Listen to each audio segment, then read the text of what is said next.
Oke, kembali lagi di forum Timnas. Jadi ini breaking news, update yang cukup mengejutkan gua, cukup membuat gue juga ya kaget dan sedih, kecewa, marah, pokoknya campur aduk. Yaitu secara resmi, ya kalian boleh cek di website FIFA, pernyataan resmi dari FIFA yang menyatakan bahwa mereka membatalkan Indonesia sebagai tuan rumah dari Piala Dunia U20. Sudah secara resmi, statementnya sudah dibuat secara resmi. Dan di situ juga FIFA bilang bahwa ya walaupun dibatalkan, tapi FIFA tetap akan membantu PSSI dalam mengembangkan sepak bola Indonesia. Sanksi itu menyusul, ya sanksi itu menyusul di statement FIFA seperti itu, tulisannya seperti itu. Ya, komentar pertama dari gua adalah ini hal yang sangat memalukan, hal yang sangat menyedihkan. Buntut dari oknum-oknum pejabat, politikus, bahkan sampai kepala daerah, ormas yang menyeru-nyerukan tolak Israel, menyampur adukan politik dengan sepak bola, politik dengan olahraga, akhirnya berbuah seperti ini. Mengorbankan mimpi anak-anak muda, mengorbankan mimpi anak muda bangsa sendiri untuk kepentingan negara lain. Itu yang dikatakan oleh Hoki Caraka sebagai pemain, langsung pemain U20. Sungguh sangat amat ironis melihat negara ini bekerja. Bagaimana oknum terus menjadi sosok yang powerful. Gue nggak tahu pemikiran apa yang membuat mereka begitu nafsu untuk fokus kepada hal yang mereka bahkan tidak mengerti. Bukan bidang mereka. Urus politik aja. Nggak usah ikut campur soal olahraga. Tidak usah campur adukan olahraga dengan politik. Sekarang puas kalian. Puas kalian oknum-oknum tersebut yang gue sudah anggap kalian itu musuh sepak bola Indonesia. Musuh utama. Karena kalian yang menghalangi mimpi-mimpi dari sepak bola Indonesia. Sepak bola muda Indonesia, generasi muda Indonesia. Lalu, apa dampaknya bahwa Indonesia dibatalkan? Piala Dunia U20 tidak jadi di Indonesia. Yang pertama, jelas timnas Indonesia U20 tidak akan bermain di Piala Dunia.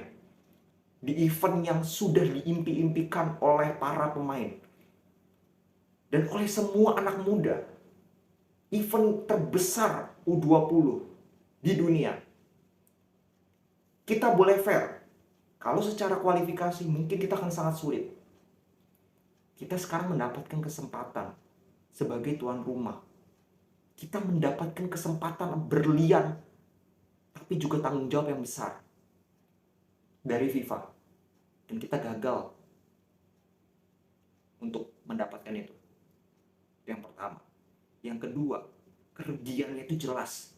Segala hal yang kita sudah persiapkan, stadion, lagu, antusiasme, timnas kita yang sudah dibangun bertahun-tahun oleh Sinteyong dan kawan-kawan, oleh pelatih-pelatih lainnya, Indra Syafri lah, Fahri Husaini, itu semua tidak ada gunanya. Tidak ada ujungnya. Karena kan semuanya mempersiapkan ke Piala Dunia 20 ini, ternyata gagal. Ternyata Indonesia nggak jadi ikut. Betapa hancurnya menurut gue hati dari anak-anak timnas U20. Teman-teman gue, seumuran gue bisa merasakan apa yang mereka rasakan. Akan sangat hancur, marah, kecewa. Yang ketiga, sanksinya itu bisa di-ban sepak bola kita. Bukan di-ban gak boleh beraktivitas, enggak. Tapi FIFA tidak mengakui bahwa Indonesia adalah menjadi anggota FIFA lagi untuk beberapa tahun. Seperti 2015 kalau nggak salah. Yang berarti Liga betul bisa jalan. Tapi statusnya apa? kalau liga itu tidak diakui secara resmi oleh FIFA? Statusnya apa liga itu? Hanya liga tarkam. Lalu apakah sponsor mau ke liga yang bahkan tidak diakui oleh FIFA? Wasit aja mungkin tidak boleh pakai yang dari FIFA karena tidak diakui. Pemain-pemain bola itu tidak diakui bahwa mereka menjadi pemain bola profesional dari Indonesia karena Indonesia tidak menjadi bagian dari FIFA akibat ban tersebut. Yang kedua, Indonesia tidak boleh main di semua kompetisi yang berada di naungan FIFA. Kemarin masih ada AFF yang bukan naungan FIFA, tapi kemarin di final AFF kalau nggak salah presiden FIFA datang dan ada rencana bahwa FIFA akan mengakui AFF. Kalau sampai itu terjadi, Indonesia nggak bisa main di mana-mana. Lalu apa gunanya timnas sampai jor-joran Sean Patinama, naturalisasi pemain keturunan semua dinaturalisasi? Itu kalau buat Piala Asia yang kita sudah capek-capek melalui kualifikasi bisa terancam batal hanya karena kebusukan oknum ini. Maka dari itu gue sangat benci dengan kalian, jujur. Kapan kita pernah ke kualifikasi Piala Asia murni dari kita ke Piala Asia murni dari kualifikasi? Mungkin baru sekarang. Dan itu semua hancur berkeping-keping kalau sampai beneran di-ban. Yang keempat, denda. Dendanya itu tidak murah. Dendanya itu tidak sedikit yang harus ditanggung oleh PSSI dan negara kita. Kontrak yang sudah dibuat, ini gue nonton tadi penjelasan dari salah satu exco PSSI, Arya Sinalungga, Pak Arya. Kontrak itu dari Indonesia yang sudah siap, sudah bidding dengan FIFA menunjuk Indonesia, artinya ada sebuah kontrak bahwa Indonesia harus memenuhi standar dari FIFA dalam pelaksanaan, dalam membuat event Piala Dunia 20. Ketika itu dibatalkan, maka ada sanksi, maka ada denda yang tidak sedikit jumlahnya, karena ini sudah bermain dengan dunia, bermain dengan organisasi terbesar di sepak bola. Ini sangat merugikan.